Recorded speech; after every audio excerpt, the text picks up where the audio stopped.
Donc, merci Monsieur Vesco de nous avoir parlé de la genèse de Velov. Pourriez-vous nous dire maintenant en quoi cette évolution servicielle a été innovante en regard de l'économie collaborative? Oui, alors ça a été une manière de démultiplier la propriété. C'est-à-dire quand on transforme un vélo en service, le vélo serviciel, on démultiplie la propriété au lieu de la diviser. C'est-à-dire que on instille, en même temps qu'on met du numérique dans cet engin roulant, pour mieux le partager, on instille la notion de partage qui est consubstantielle au service lui-même.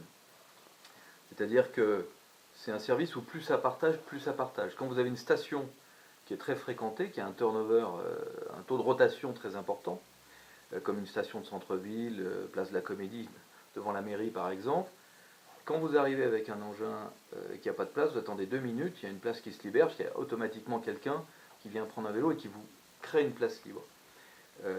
Quand vous arrivez et qu'il n'y a pas de vélo, vous attendez 2 minutes, et il y a automatiquement quelqu'un qui arrive, qui remet un vélo et qui vous le remet à disposition.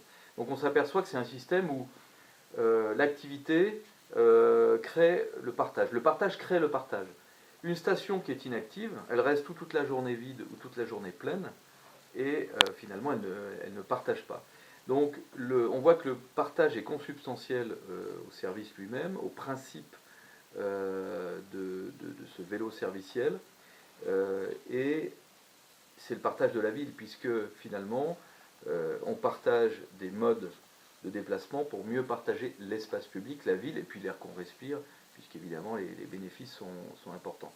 Donc on a le premier vélo intelligent, on a la première plateforme collaborative, finalement, et on a le premier objet connecté en stationnement, mais derrière la voiture électrique Autolib ou Bluely à Lyon, qui est la réplication sur 4 roues électriques de ce système de one-way, de transport public individuel en one-way, eh bien, la Bluely, Autolib, Bolloré, électrique aujourd'hui, c'est un objet connecté à plein temps, puisqu'il est suivi, il est traqué du départ jusqu'à l'arrivée.